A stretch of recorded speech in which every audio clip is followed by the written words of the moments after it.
It's the RotoHackers podcast, your underground source of information Okay. for fantasy football. And we're unauthorized, but sometimes we're underground, you know? We got to keep a low profile. We don't know who's watching. And my name's Judah Buddha. I'm here with A.J. Herschel, the kid. And it's Jared, the absolute stud. And we are coming at you on the second, looking forward to the second week. We haven't finished the first week yet of fantasy football. Guys, we need to hit the intro.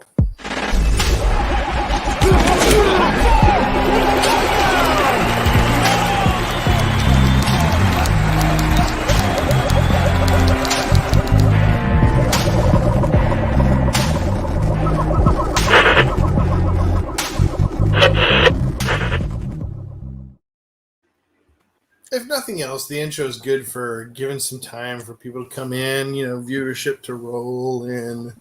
Although we're competing with the game tonight, so I don't know if Monday nights are the best, but we got to do what we got to do. So we've had some glorious football this weekend. Mm-hmm. What are some huge takeaways, guys? What are some things that you've come away from the weekend? Now it's week one, typically an outlier for fantasy in particular. But there's still stuff to be mined. There's still stuff to look at. What do you guys think? Let's start with you, Jared. What do you got? Wow. So I think pretty disappointing week one for a lot of RB1s, a lot of running backs. Mm-hmm. Christian McCaffrey came through, but a lot of other people kind of disappointed. So that's one of my first takeaways. Are you talking about like Henry in particular? Saquon. I mean, if you just go down a lot of the list, I think Henry didn't he end up getting a garbage touchdown or something? No, he didn't. But he had he had 9. Well, that's still disappointing, 9 points. But at one point he had like 8 yards on 9 carries. Yeah, that was a tough start. But But I mean, Saquon wasn't a big surprise. People were even worried he'd play the first week. Yeah. Right. Yeah. Saquon, Aaron Jones, Najee. Najee. So we had, I know it's just 1 week. So no, but I mean, in particular, there were some things that gave us pause, right? That you were mentioning, I think is good. Like some of the lineups, the depth charts were kind of crazy. I noticed even with I don't know, Christian McCaffrey. He ended up having a good game at typical Christian McCaffrey, but it didn't seem like he was getting the same amount of carries. I didn't stop to see like what it looked like, but I also didn't see Chuba in there taking carries, so I didn't get what was going on. Maybe they were just passing him more. I didn't really see that game. Yeah, he I think he got like almost every carry they had, but and of course he was just a monster in terms of receptions. But yeah, I mean, he didn't, you're just used to him scoring touchdowns. And when you're up against the Jets, you expect multiple Christian McCaffrey touchdowns. And he didn't score. But he ended up with nearly, 200 yards from scrimmage, but just didn't score a touchdown. I didn't get to see the game, so I don't know exactly how it all flowed. But apart from 1 carry by DJ Moore and Sam Darnold's rushing 5 times for -1 yards. It was all C-Max. So workload wise, it's not going to change. In terms of production and touchdowns, it's kind of hard to say. I mean, they have a new quarterback. They got plenty of receivers. Matt Rule's in year 2, so we'll just we'll just have to see. And I noticed everybody was talking about Darnold doing really well. Yeah, I mean, he was, 279 yards and a touchdown. He didn't. Basically, he didn't make mistakes. But if the Jets had maybe 5 more minutes, they might have come back and won that game. I don't know. Mm-hmm. So we'll have to see. It's going to be interesting to see. Yeah. How about you, AJ? Any takeaways? First of all, man, quarterbacks is weird this week. Herbert put up a whopping 14, which I guess you could have seen coming. Aaron Rodgers put up a brilliant 3. I do not care the fact about that he was on one of my teams and got 3 because that game was super fun to watch. Baker pulled a Baker and didn't throw any touchdowns. So, I don't know what else you could even say about that. But I'm happy that I banked on Matthew Stafford as much as I did because he looked good game 1. And a lot of people I weren't expecting to do really well. Tua had a good game. Lawrence didn't do great. Zach Wilson was okay. Tyrod Taylor out of nowhere dropping 25 points. Granted, it's a Jaguars defense, but still, I think we all kind of forgot that Tyrod Taylor is still a good quarterback in the grand scheme of things. Mm-hmm. He could be like a big streamer in good matchups this year because he gets the Jaguars again. He does. They, what's his name? Evan Silva used to call him Ty God. Because he would have these godlike numbers, like 40 points because of his running ability. And really, if people like Hurts, he's basically Hurts with some experience, right? Yeah, that's a good comp. So what else? Man, there's so much to digest from week 1. Let me look back through the games here real quick and see. Arizona looked good. Arizona looked really Titans good. Looked bad. And the Titans looked bad. Titans. Yeah, that was a big takeaway that they looked out of sorts. Did they not?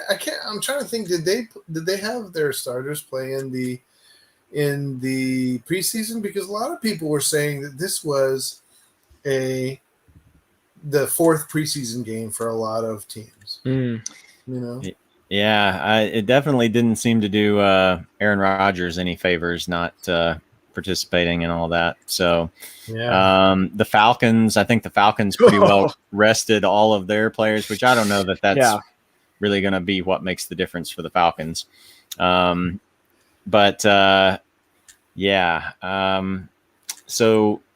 the Broncos actually looked pretty good with Teddy Bridgewater. We really had some, as far as quarterbacks go, we had some sort of reclamation project quarterbacks who had very good weeks. You had Tyrod, you had Jameis, you had Teddy Bridgewater. So those were kind of interesting to watch. Yeah, and also, which I'd completely forgotten about because I remember, what's our coach's name? Matt Nagy was one of the first people to not play his starters in the preseason, and that never worked out well for Chicago. We typically bomb week 1, and we did. Another thing, 49ers are as injury-prone as they could possibly be with now Mostert's down. Sermon didn't even play, and Ayuk. Thanks for calling him healthy. San Francisco really messed me up. Well, so what it turned out to be, and we should get into the news then with some of those takeaways, and we'll have more takeaways as we go on. What it turned out to be was that Ayuk and Sermon were partying hard the night before. And they showed up late to morning warm-ups, probably hungover or something like that, and they got badly punished. And the coach even said about Ayuk that he has yet to grow up or something. Yeah, I saw that. NFL player. Yeah. And he apparently was a pretty bad influence on Sermon. So they also said they've had some behavioral problems with Ayuk in the last. His something has been declining. He's been declining. They're kind of vague. But I get the sense that he's been sort of a behavior problem behind the scenes.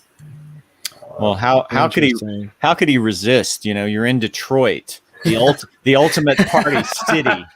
How How could you not want to go out and enjoy that Detroit nightlife? Well, Mostert though is out for the rest of the season. Yeah. Looks like. I'm interested to see how much fab he goes for in RotoHackers. Wait, was it not the rest of the season? It was like 10 weeks to 6, I think. Yeah, wow. I think it's like halfway through. I think he'll miss like through week 8 or something like that. Okay.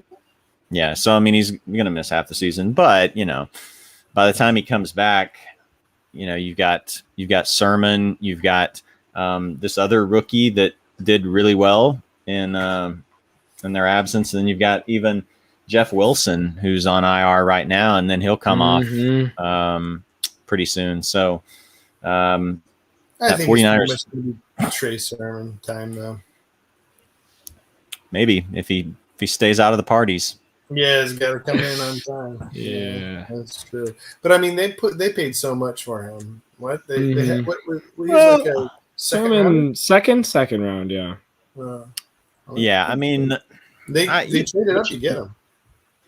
They did, but yeah, I mean, so he was third round. He was 25th pick of the third round. So he wasn't that high. But I mean, San Francisco, Kyle Shanahan seems to like to use multiple running backs. So I am not.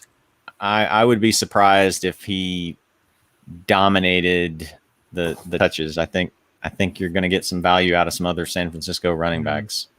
Yeah, and speaking of that game, if I had told you that Jalen Hurts, Dak Prescott, and Russell Wilson would get outscored by Jared Goff in week 1, I think you both would have laughed me out of the podcast, but that's what happened. Yeah. What happened to them? That's the most points I've ever seen anyone score in garbage time in the history of the world. Well, come slow down. They scored 21 points in the fourth quarter. They went on a 28-3 run. Goff is going to Bortles. That's mean. That's mean. The other funny thing is, Aaron Rodgers had 3.32 points, and Marcus Mariota almost matched him with one play tonight.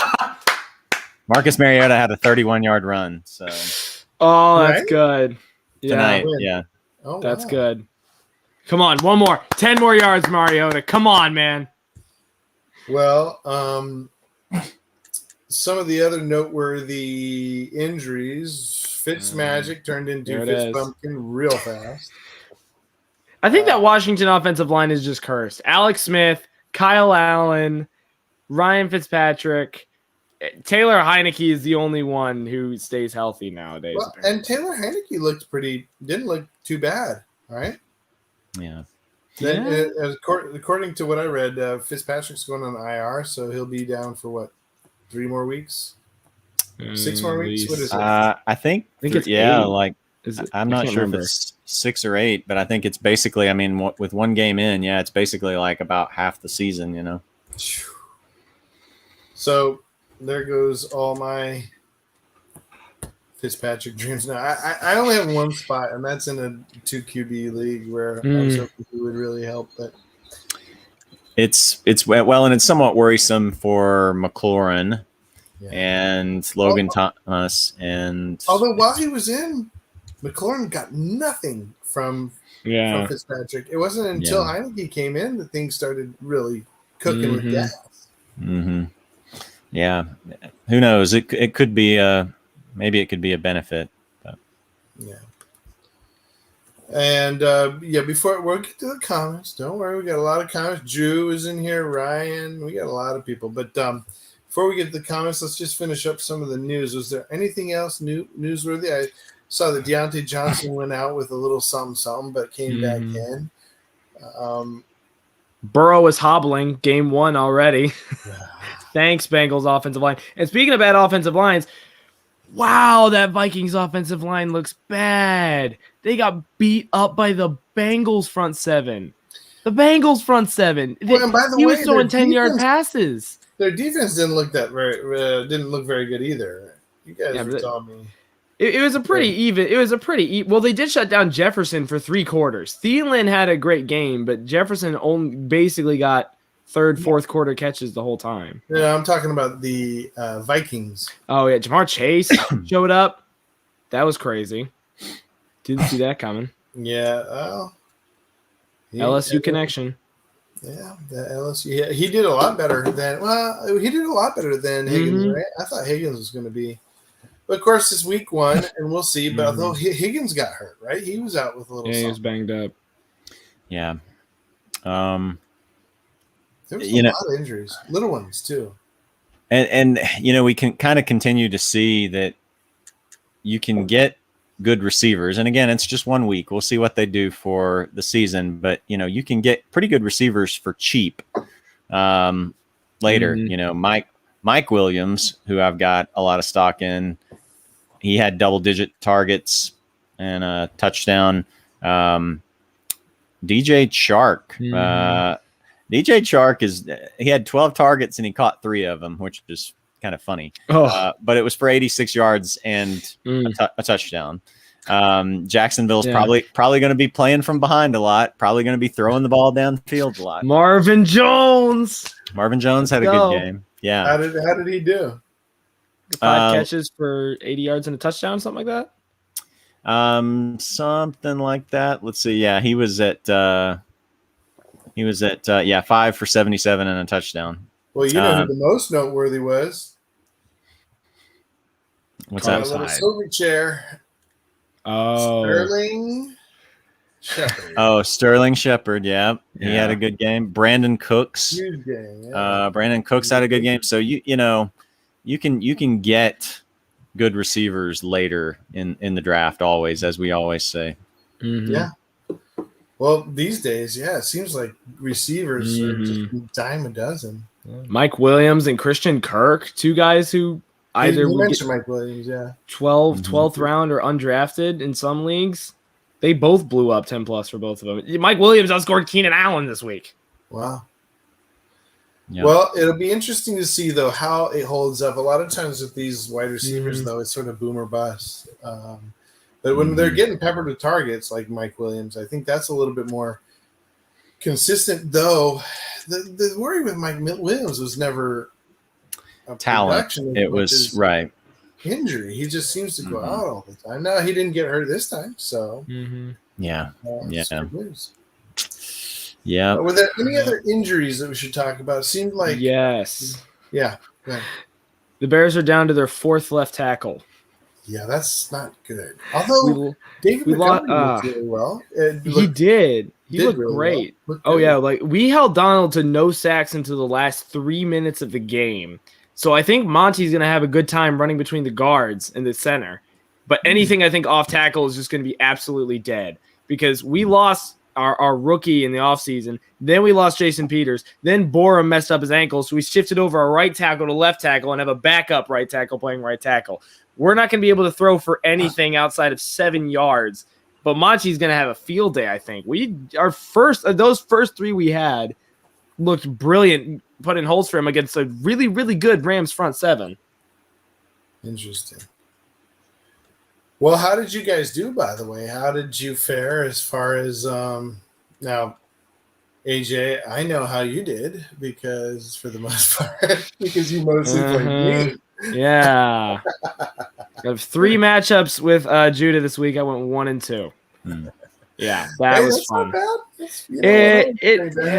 Yeah, I got Ayuked in 1 league, so I'm kind of upset about that one. But yeah, I best case scenario, I go 4-4 this week, but I'm gonna need a Herculean effort from Waller and Lamar. I need 30 from them on the rest of the night, which doesn't sound too bad.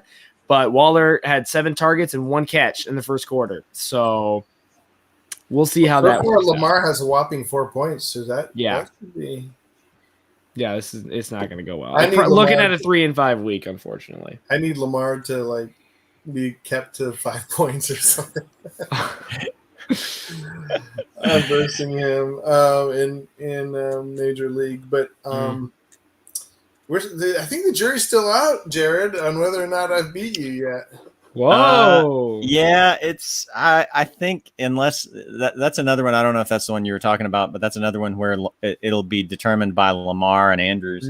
I was hoping for a Oh, I forgot. Yeah, you got Lamar too. Yeah. yeah. So I was hoping he would have a blow up game for 35, and then Andrews would have 20. It's not looking super promising for that right now. Yeah. Well, but it's yeah. But to hopefully, to your hope, I'll say he tends to do better in the second half. He always starts off slow, Lamar.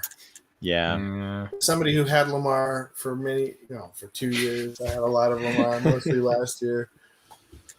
But it isn't looking great, I guess, huh?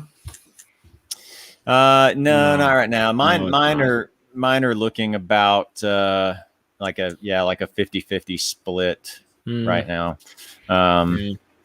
So we'll see.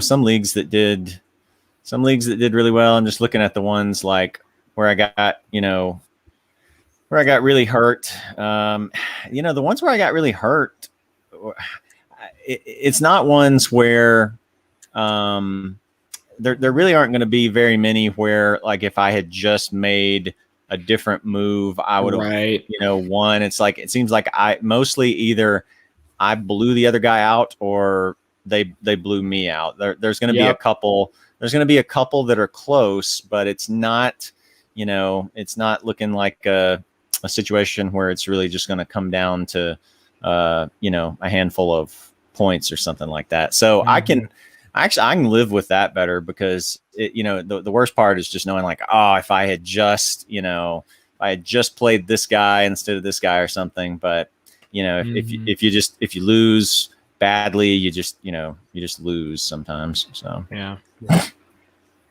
I wish I had played Chase in a lot more places. If I Chase would have been the difference in two. Well, I only have 2 losses so far, and one is to AJ in the Yahoo leagues. Yeah. I don't really count my dynasty leagues because I still haven't wrapped my head around how to play those. So, I mentioned Saturday that, a guy I thought that we had kind of overlooked, or that had kind of gotten overlooked because people were expecting last year to be his breakout year, and he didn't do that much most of the season. But with all of Baltimore's running back injuries, that he could maybe take that step this year after he closed last year pretty well. So right now he's got 3 catches for 39 yards and a touchdown. So good start for Marquise. Yeah, that's good for him. It's also good. Wait, Marquise just scored a touchdown. Yeah. Okay, that's good. I'm holding out hope. 20 more points. Waller, please blow up in the second half. Well, that pretty much kills me. I need in my church league. I need D. Carlson. What's his name? Daniel Carlson. Daniel Carlson to get 20 points. It has before. We'll see. Doesn't look like it tonight. Yeah. All right, so let's go to the comments. Unless you guys have any other comments about wins, losses, people that blew up. I'm sure some of that will come up in the comments. Yeah. Well, Ryan is in the chat. What's up, guys? What's up, Ryan? I can't remember. How did Ryan do this week in RotoHackers? Let me check real quick. He said my Mostert play didn't work out too hot. Remember, we told him to play Mostert. Yeah, I mean, in our defense, though, I mean, San Francisco ran all over Detroit. Yeah. You just can't, you can't predict injuries. So yeah. He went 2-2. And one of those losses is a heartbreaking 5-point loss to Hissing Cockroaches and RotoHackers, thanks to Ryan 7. Yikes! Well, is that thanks to who? Matt Ryan, 7 points. Oh wow! I wonder what player was the difference. Drew Vano is in the house. He says, "What's good, my dudes? You're What's good, up? Drew. Good to have you in." Ryan says, "How much fab do you guys put?" Well, we're going to talk about the. I'll pay $2 for Eli Mitchell. Yeah. With the the waiver wire. And then how much would you pay for Trey Sermon? Well, if Trey Sermon's out there, I don't know. Maybe you just want us to talk about him. We talked about him a little bit. I'm a big fan of him. These guys are a little bit more skeptical, and I don't blame them. It's kind of a committee approach in that system, so it's tough to really see. But it could be that all the major players get, with Mostert out, maybe it's Trey, maybe it's Elijah Mitchell. Is that the other guy? Yeah. Mm-hmm. Maybe it's Elijah Mitchell. Maybe it's both of them, Yeah. And Somebody- if I'm correct, wasn't there someone else who got yards for them too? Hastings or something. Hasty. Hasty. He vultured a Jamichael. touchdown, didn't he? Yeah, he vultured a touchdown. Yeah. So, I actually just looked on my waiver wires, and someone did drop Trey Sermon. I don't have nearly. I've got like the 6th waiver priority in that league, so I won't get him. But I was curious to see if anybody did drop him. That's interesting. Wow. Well, I would gladly stamp him up. I would gladly if it was Fab, I would gladly pay $20. Fab. $25 for him. Yeah. Maybe more. Drew also says, man, I didn't know that I got Sermon in quite a few leagues. And now Mostert is out for, you know what I like to call him? Most hurt. Is out for 8 weeks. Yeah. That could be good.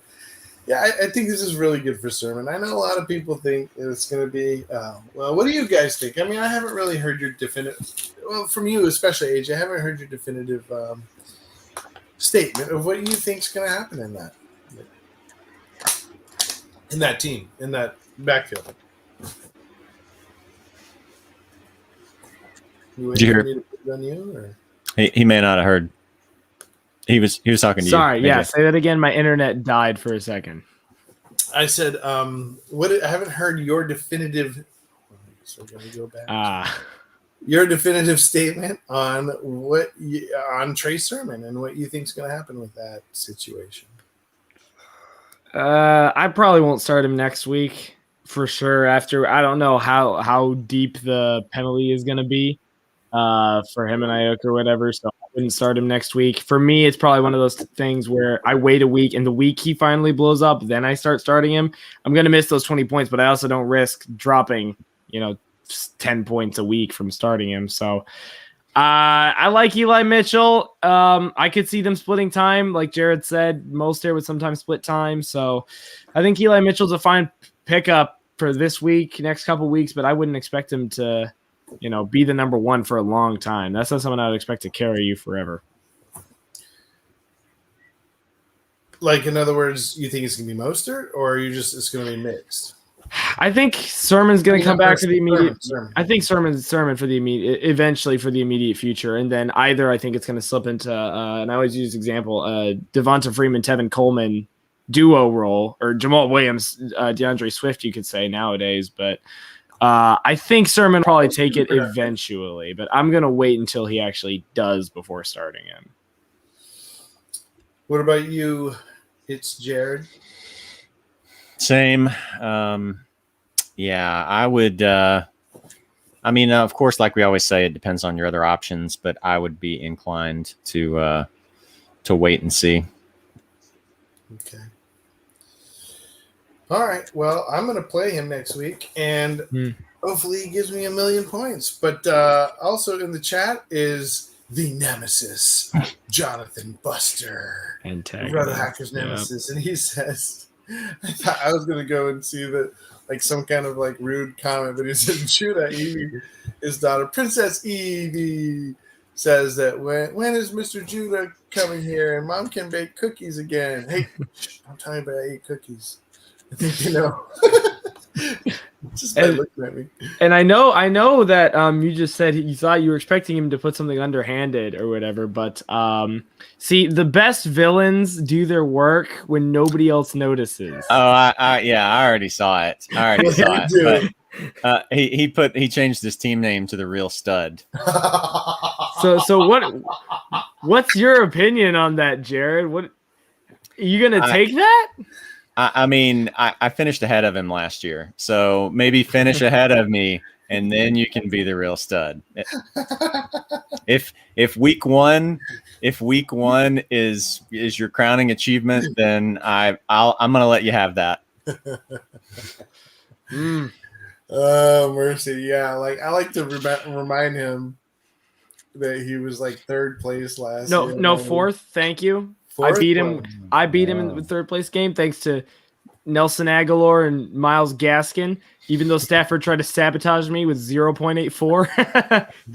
Oh, do we have a game update, Jared? The Ravens are up still 14-0.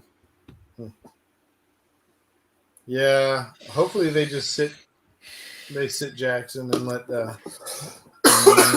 it roll from there. Oh, at the fake studs, he said. Oh, that should be a hashtag, not an at. Who's fake studs? No, Yeah, that's what he's calling me. Oh, he said, "I'm 2-0. I'm 2-0 on you, good sir." Yeah, he likes to have those like ongoing tallies, like some other people I know. True, it's not too. A couple of times it can happen, but when you start getting up to like 4, 5, 6, I don't know. We'll see. Well, 7.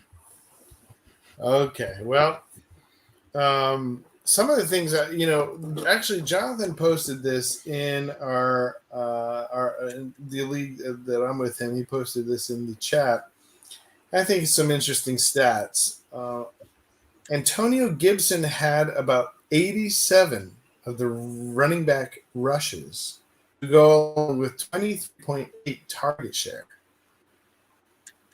That's pretty huge.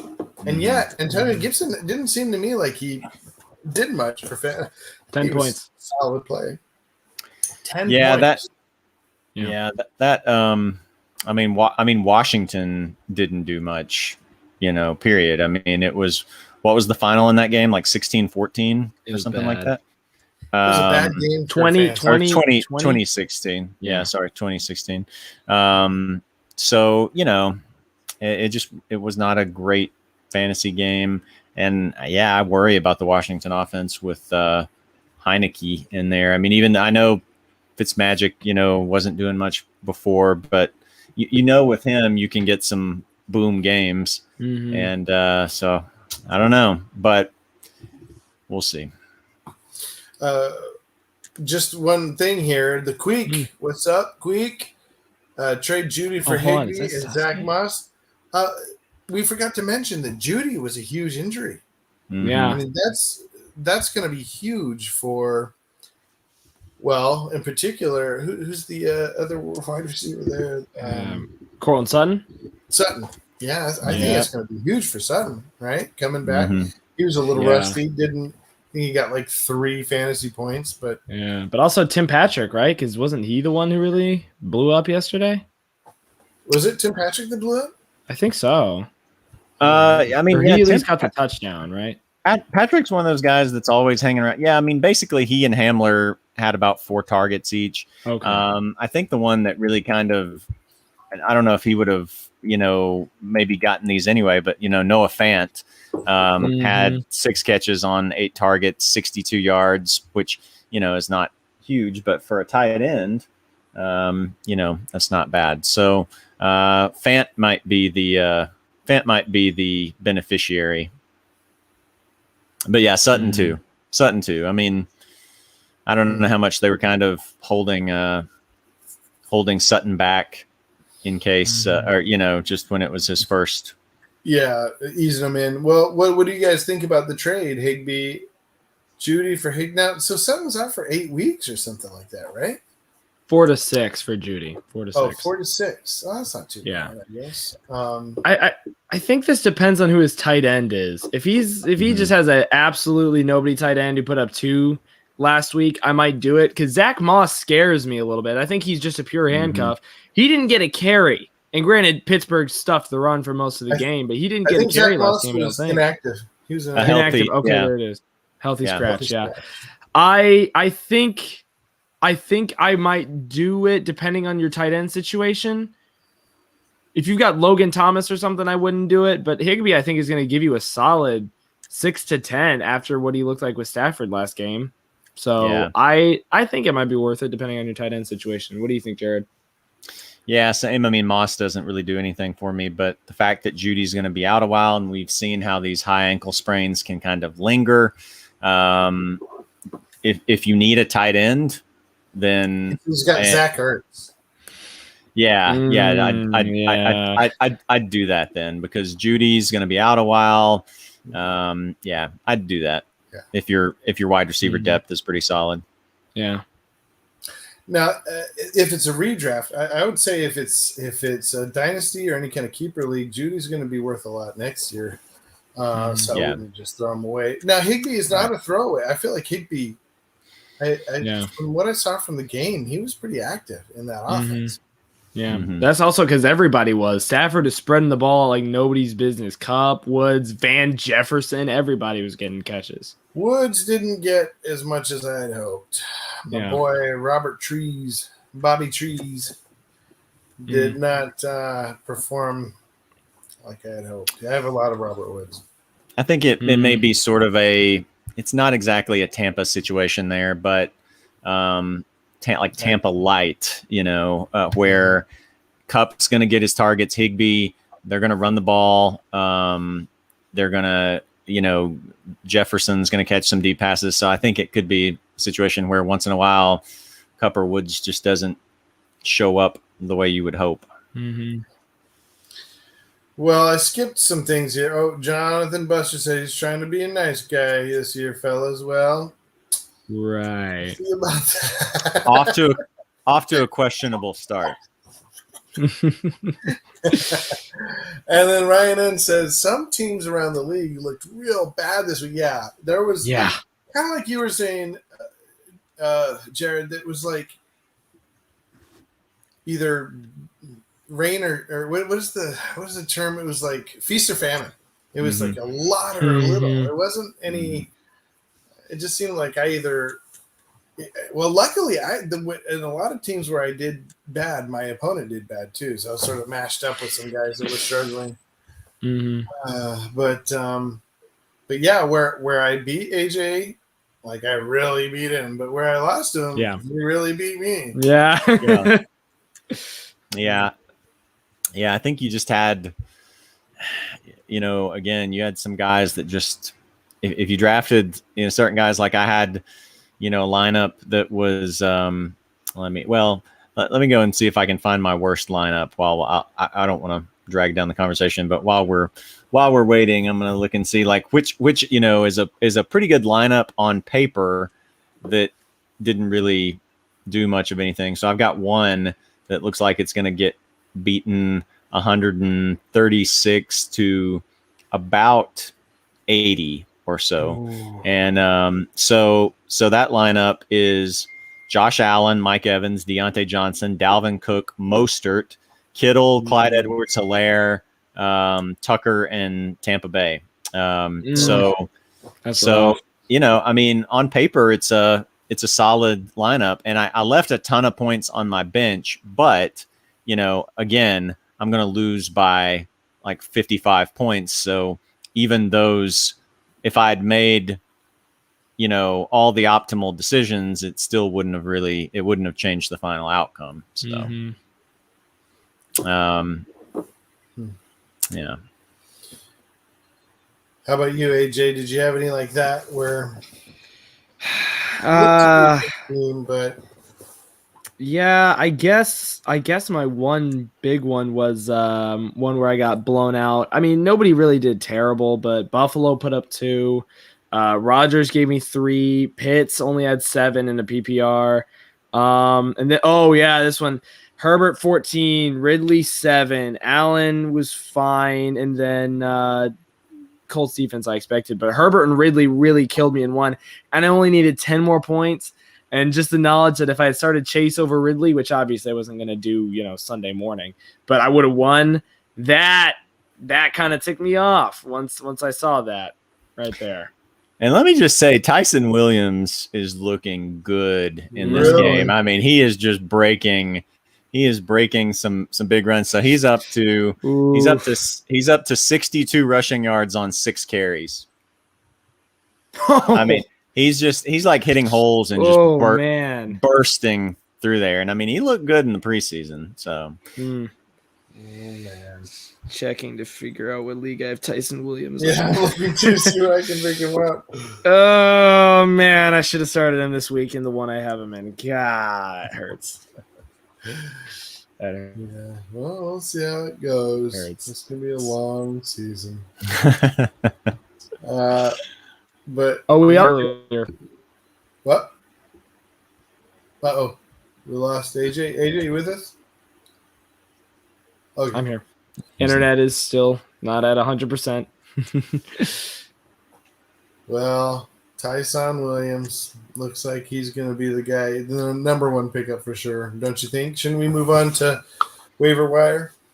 I mean, I don't know how many waiver wires he's on, but he's on 3 of mine. Really? Yeah. What kind of leagues are you in? Clearly, one's not with us. Allied Rivals. I thought I picked him up there. Well, you're not getting him in Allied Rivals because I lost to you that week. So you ain't getting him. Not on my watch. No, sir.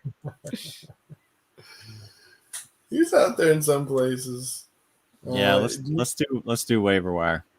Yeah, well, okay, so the number one should probably be Tyson Williams. He's 79% owned. If you're in the 21%, you better pick him up now. Yeah. And he's not available in any of those leagues you just mentioned, by the way. He's taken in every single one I'm in. Am I looking at the wrong Williams? Yeah, that's not Tyson Williams. I don't know. Anyway, well, so who are some of the? Yeah, maybe it was. Who's some of the less owned people that we should be talking about? I'm thinking maybe some wide receivers on the Saints. Maybe a wide receiver who's also tight end eligible. Did you guys see the game where Johnson was just pulling in catches? I figured somebody had to be because it wasn't Marquez Callaway. Yeah, it was Deontay Harris or whatever. No, I think it wasn't Harris either. All right, yeah, Harris I think caught a it was the tight ends. Caught a touchdown, but he had 2 catches, 2 targets and 2 catches. Yeah, it was more Trout. Well, but here's the thing: like Troutman had the most targets, and he ended up with catching, but 6, and he ended up catching 3 for 18 yards. I mean, it was not a. The crazy thing is, if you had said Jameis Winston passed for 148 yards, you'd have been like, "Oh, okay, yeah, I guess that sounds about right." But that he also had 5 touchdowns. On that would have been the 14 completions and 0 interceptions. Yeah. So that was a crazy game. Granted, he did have 1 pick called back, to be fair, on a roughing the passer. Oh, he did throw one into triple coverage to whoever that got called back. Interesting. I didn't know that. Yeah. Also, we forgot. Sleeper waiver wire. That's right. We gotta transition that. We gotta use those transitions. Well, so who are some? But I've been really looking at that, and he is on our. I think he's on some of the higher, most picked up, or sought after. What is his name? Jay Johnson. Give me a second. Jawan Johnson. Are you talking about him? Jawan Johnson, yeah. He's one of the most picked up. Who are some? Yeah, Jawan Johnson. He's wide receiver and tight end eligible. So to me, that always gives a good, nice little boost. So he's somebody I'm looking at. I wonder if your guy's on the waiver wire. The guy for the Baltimore Ravens, Brown. Marquise Brown, he's probably on a fair number. I picked him up in about 7 leagues right before the game. and he was out there. He's still out there in a few where I didn't have a really good spot for him. So he's only 62% rostered. Yeah. Yeah. So he's probably going to pick up. Yeah. AJ, what are some more running backs that you might be targeting on the waiver wire? Are you looking at any Gainwell? Because Gainwell had a really good game and sort of split the carries with what's his name? Split the carries with Sanders, right? Yeah. In terms of running backs, there's really not that many. I'm looking at more wide receivers than running backs. But also another one is Mark Ingram got 26 carries. Yeah, right. 26. 30-year-old Mark Ingram II on the Houston Texans got 26 carries. And it's like not even the production that was great. He got like a whopping 14 points and didn't catch a pass pretty much. But 26? Did he just like completely beat out Phillip Lindsay and David Johnson for that role? I don't know how much I trust that. That's crazy to me. Also, Cordero Patterson maybe if Mike Davis gets hurt. But Mark Ingram shocked me like nobody's business. Well, I mean, that's a good question. Are you going to go out and get Mark Ingram? Are you going to chase that Probably. Really? Probably. Because if he gets that many carries, they get to play the Jaguars again. And I know they're going to play the Titans twice, who I don't have a lot of faith in their defense after just in general. Really? After last week. Yeah. Edmonds had quietly had a solid game. It was mostly the Kyler Murray show. But yeah, and Carson had a good game against Seattle. Indy didn't have the best run defense that game, but yeah, I'm not. I wouldn't mind getting Mark Ingram a couple places. Yeah, he's hard to trust. I don't know how much I love the waiver the week 1 waiver wire pickups in leagues. I've got some leagues where I've got like the number 2 priority or number 3 priority. I don't know if I have number 1 in any leagues. I am and I think in most of my lineups, I was just checking to see if somebody got injured just then. If it was another Raven being carted away. There's got to be some kind of pun in there. Yeah. For whom the Raven, no. Quote the Raven, nevermore. I can't think of a good one. Anyway, so I don't know. I'm a little more inclined to. Baltimore got tripped up on a 4th and 1. I'm a little more inclined to see like who gets dropped. Yeah, like who overreacts here in week 1 and drops a good player. Yeah. So I don't know that there's a lot of guys out there that I'm like, ooh, we got to get, I got to go get him. If Mostert gets dropped, do you pick him up? Put him on your IR? I don't. It would depend on what my waiver priority is. Like, I just that San Francisco backfield. By the time he gets back, Jeff Wilson's back. Trey Sermon may have established himself. This other rookie may have. I don't know what Mostert's role is going to look like then. Ayuk gets dropped. Do you pick him up? I would pick him up, yeah, because I mean the talent. I mean he's a 1st round pick. They just spent a 1st round pick on him a couple years ago. I would pick him up, and that's someone we didn't talk about Deebo Samuel, but with Ayuk, not getting his role, Deebo Samuel just exploded. I mean, I guess he had maybe like other than somebody like DeAndre Hopkins or something like that. Deebo had one of the top days by a wide receiver. I think he was the number 1, wasn't he? Yeah, he may have been. I don't know. Number 1 wide receiver. Maybe in PPR because he had 8 catches. Oh, that's what it is. Yeah, PPR. Yeah. Now, we didn't talk about Hopkins, but Hopkins had a wonderful game too. I mean, he was just classic, delicious Hopkins, right? Yeah. Sir. Yeah, DeAndre Hopkins is, he's just about as automatic as you can get. So, so Deebo, and we forgot to mention Tyreek Hill. So the guys, Tyreek Hill was number one, right? Well, Tyreek Hill was actually number 2 behind Amari Cooper. But for 38, right? Yeah, so half point PPR, Amari had 32.4, and then Tyreek had 31.6. So Debo was third. Corey Davis was fifth.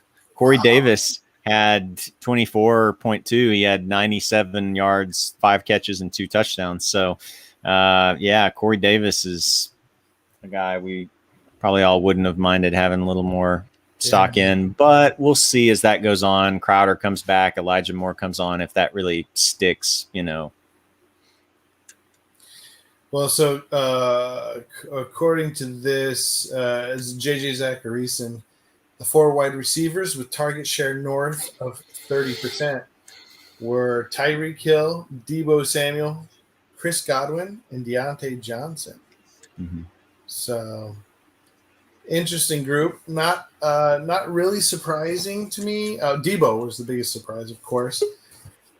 Deontay is somebody who I'm worried about, not because of his target share, but because of him getting injured. And he was already cleaned up first thing in that game, right? Right. Yeah, that does worry me. He had troubles with that last year. I drafted a fair amount of stock in him because I could get him in auction drafts usually for single digits, $8 or $9. And I'm just hoping he stays healthy. And if he doesn't, then, I've got some guys like Mike Williams and stuff like that who can step in. He was just too cheap to not take a lot of stock in, but I do worry about his health. It's a lot of guys like that. Actually, and both of those guys might go down. Like my backup plan, if Williams is my 4th wide receiver in some leagues, then that backup plan may not do very well because he may get injured too. And it looks like Henry Ruggs may just be cramping up. He's walking off gingerly. There was a lot of that. Now, the announcers were talking a lot about how it being the first game, a lot of the hot places, where teams weren't used to playing in a hot place, to saying, oh, if you haven't played football all summer, and you're finally out there playing, you didn't play much during the preseason, it's really hard to stay out there for so long or whatever. So I can kind of get that. And here's a Raiders stat for you. First half, Darren Waller already has 11 targets in the first half. 3 catches. And 4 catches, for 54 yards. But, he's still the target hog, and we were talking about, is someone like Ruggs or Bryan Edwards going to break out?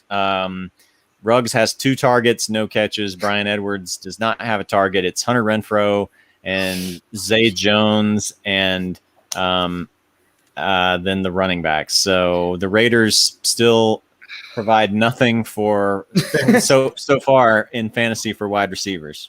Wow. Now, what about the running backs? Because that was sort of controversial. What's going on with them? Because Jacobs was supposed to be on again, off again. I couldn't tell if he was sick. He was playing. Did he end up playing? He did, and he scored a touchdown, but it's been pretty quiet. 5 carries for 18 yards, but he did get the touchdown. He's also got a Kenyon Drake. Right, but is he solidly behind him, or is he sharing with, I don't know, who's Barber? So right now it's just Jacobs and Drake, and Drake only has 2 carries for -1 yards, and he has a catch or 2. So far it's not looking like the apocalyptic Josh Jacobs scenario that we feared could happen. But again, that Raiders offense, I don't know. Yeah. Okay, well, let's head back to the waiver wire. If you guys wanted to get if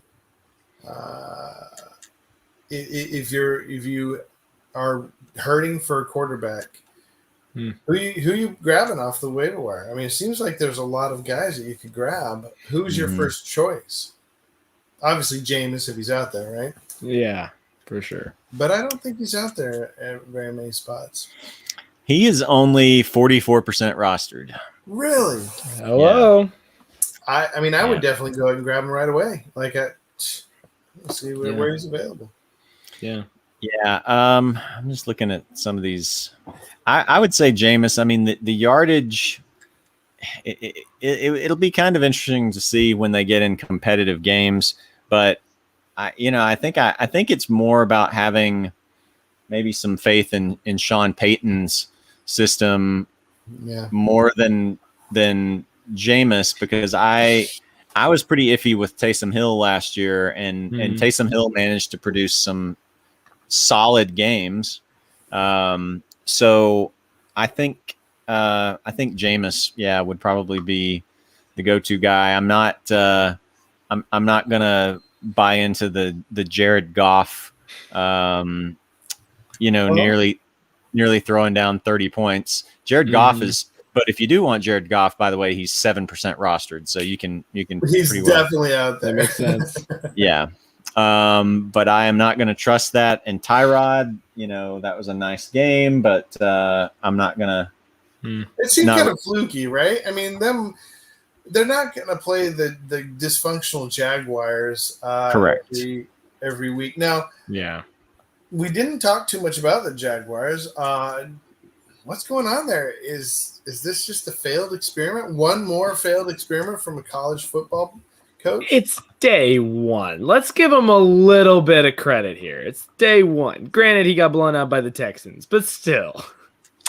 I don't know. I don't have a whole lot of faith in this Urban Meyer experiment. They looked bad in the preseason, and then they were, going against what was widely figured to be the worst team in the league. But another thing though, I don't know, like Trevor Lawrence is out there. He's 79% rostered, so he's mostly owned. But he's going to be dropped. I mean, he had 22 points, and he's going to be playing from behind a lot. So I think the Jaguars have produced some garbage time quarterbacks in the past with Blake Bortles and some of that. So Trevor Lawrence, it might not be pretty, but I think Trevor Lawrence could produce some points for you. Yeah. That's good. That's a good take. I liked Zach Wilson. I felt like he started off pretty rocky, but from what I saw of him later on, looked pretty solid. He came back some pretty good drives at the end of the game there. I caught the end of the game and felt like he had some pretty good drives. He might be missing his best offensive lineman for a little while, though. Mekhi Becton's out for currently an indeterminate amount of time, so we'll see. One other person, though. Oh, no, go ahead. No, go ahead. 11% owned. Guess who gets Jacksonville next week? Teddy Bridgewater. Ooh, Teddy Two Gloves coming in hot. I don't know. Without Jerry Jeudy, he does have a lot of good off. Did you guys see that? Did you guys see the performance by Gordon? Yeah. He did really well. What on earth? Resurrection. I feel like we say that every year, and then after 3 weeks, it just goes back to the new normal. I've got a lot of Gordon because he was so cheap. I mean, I was getting him for like $2 or $3 in auction drafts. So I didn't start him because I didn't trust him. And keep in mind, he only had 11 carries. And one of his runs was a 70-yard touchdown. So it wasn't quite as good as it looked. Right. But that 70-yard touchdown was pretty good. Yeah. It was quick. Yeah. He still had like the speed, which caught my attention when I saw that. Yeah.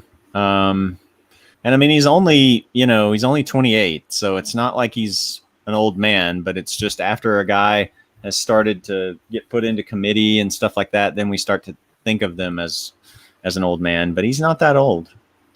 Well, I think the way I think of him is I don't think of him as old, but he's just been injured so much every year. Yeah.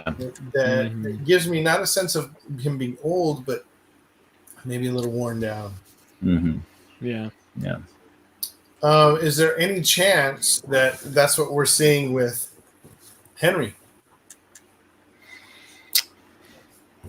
I mean, I wouldn't. Not from injury, but just from the amount of touches that he's had in the last 3 years. He's definitely one that I wouldn't overreact to in 1 week. We'll see what it looks like a couple of weeks from now. It's possible he's had a lot of touches. He has had a lot of touches, so it's possible. But just the whole, Titans team didn't seem to, Julio Jones. Julio Jones had 6 targets, caught 3 for 29 yards. Meanwhile, Chester Rogers had 6 targets, caught 4 for 62. So Chester Rogers, a former Colt, kind of cast off, is out catching Julio Jones. So I don't know. I would. The Titans as a whole just look so bad. I wouldn't make too many rash decisions or conclusions about them just yet. Yeah, they could get their act together. Yeah, I am worried about their O-line, though. 5 sacks from one guy. Wasn't that Chandler Jones for Arizona? Yeah, Chandler Jones went off for people that started him in IDP leagues. They got like 46 points, I think, in fantasy. What? No way. No. Oh, my goodness. Imagine getting that from your defensive. Like, I have a little bit of experience with IDP leagues, just the one I'm with Jonathan, and man, you're happy to get 10 or 11. Yeah. Yeah. Imagine getting 46 points. That's crazy. All right. Well, what about some deep, maybe sleeper waiver wire picks? Maybe AJ Herschel, you have some interesting. Maybe you have some interesting. What do you call kickers or defenses? Oh boy, kickers or defenses. That's interesting. I actually hadn't prepared one of those yet. Okay. Before that, I was gonna say real quick, a guy who's only 11% owned. As happy as I am for my guy Devonta Smith, Rager caught all 6 of his targets and had a touchdown, and he's only 11% owned. And I get that this was against a terrible Falcons defense, but who do they wide receivers can be rough. Let me think. Who do the Eagles have next week? Eagles play. Let me check Colts? real quick. No, who do they play? San Francisco, who did just blow a 28-point lead, to be fair, but still fourth quarter. So still a pretty stiff defense. Yeah. In terms of kickers, Zerline worries me after, but then again, it was week 1. I'll give him the benefit of the doubt. What else? What else happened? Joey Sly came back from the dead to score 14 points. I don't think that's ever going to happen again because he was with Houston. Don't know how often that's going to happen. Let me think. My guy from last year, Dustin Hopkins, once again, putting up a whopping 12 points in game 1. And Washington, I think, is going to be one of those teams that's going to get close, but they're not going to score many touchdowns. So I like him a lot. And the guy for since. Okay, well, the Natty.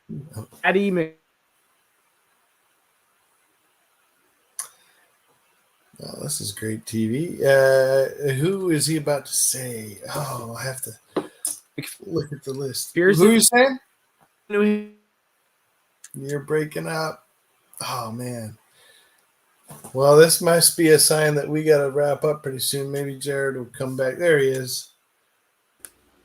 Just back just in time. Just in time. I like that freeze frame on AJ there. It looked like he just saw his like cat throw up in the corner of the room or something, like. Well, do you have any? Oh, here he is. Do you have any? AJ, did you want to get in and say who are you? You want to finish that statement? Sure. What was the last thing you heard? It was kind of sporadic.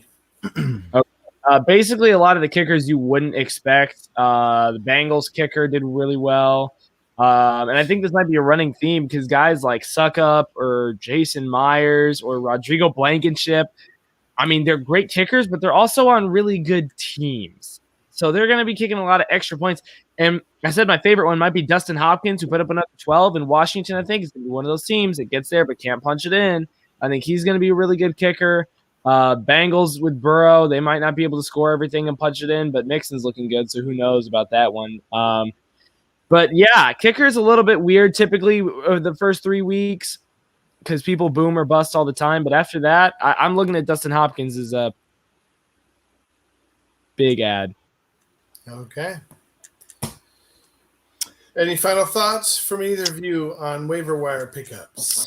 A guy again who's not the most exciting waiver wire pickup, but let me double check. I think he led his team in targets. Let's see here.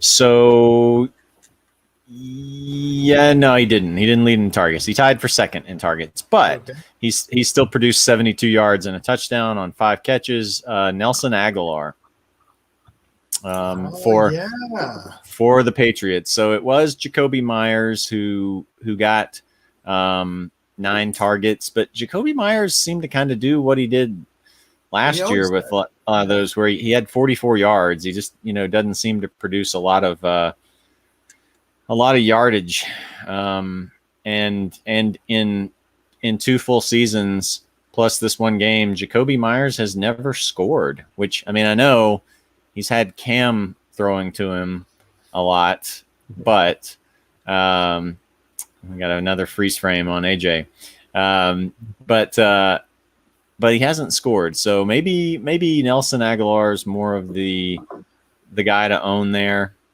I think he's a possibility. Cole Beasley again. Cole Beasley made a lot of off-season headlines for bad rap songs, and all this other stuff. But he had last year he was a good reliable he was a good DFS play to roll the dice on at times. He had 967 yards in 15 games, so he would have probably gone over 1,000 if he'd played a full 16 games. He had 107 targets. He's had over 100 targets each of the last 2 years he's been there in Buffalo. So depending on the depth of your league, there's a lot of guys out there that can be, especially for deeper leagues right now.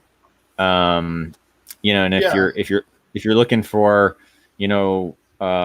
a running back, at a deeper spot, Kenneth Gainwell vultured a touchdown from Miles Sanders. He had 11.3 points.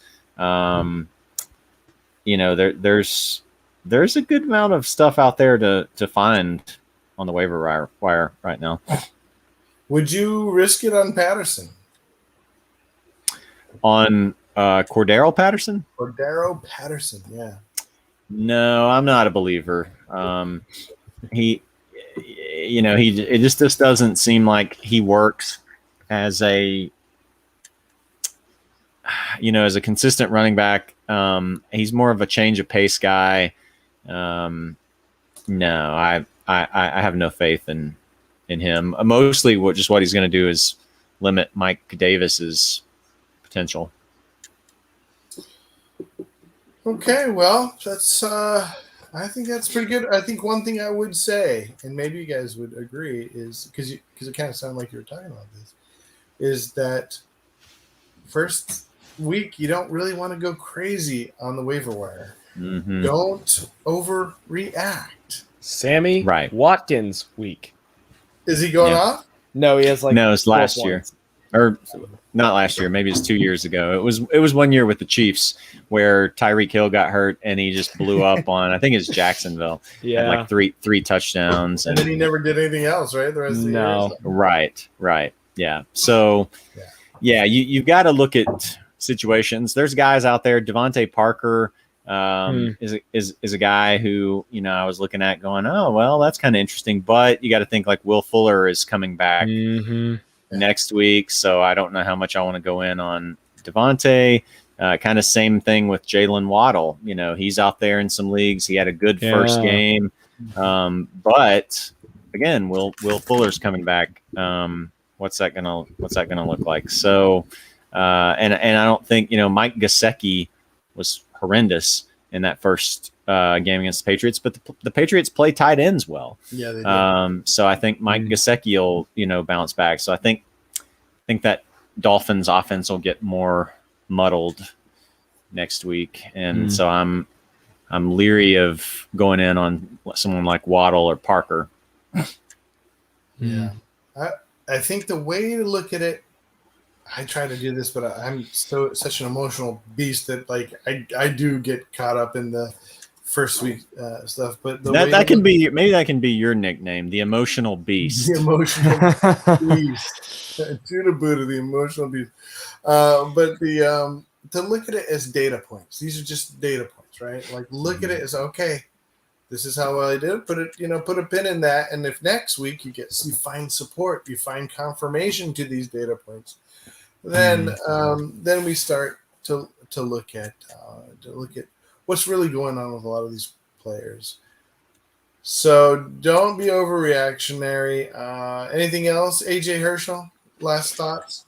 No, not much. Yeah, if your kicker's done, get Dustin Hopkins and. Yeah, I really don't think I have that much else. Week 1 is really weird. I'm still scrambling to figure out what I'm going to do with half my teams. So we'll see. All right. Well, for Judah Buddha, Frozen AJ Herschel the Kid, and it's Jared, the undoubted stud? No, the absolute. You got it earlier. There we go. All right. You guys want to say goodbye? Goodbye. Okay. We'll see you Saturday. Good luck on the waiver wire, and good luck with the rest of your games tonight. Since we're on a different night tonight. So. Yeah. Not good luck though to you, Jared. I want you to lose. So, anyways, at least against the game against me. All right. Well. Although, yeah, looks like I could still win in that one. All right, well, I'll wait. I'll keep the relish and the celebration for next weekend. All right, good night, everyone. Oh, we have one last comment. Yeah. Deuces from Juvano. Deuces to everybody else. May you do very well this week. And everything.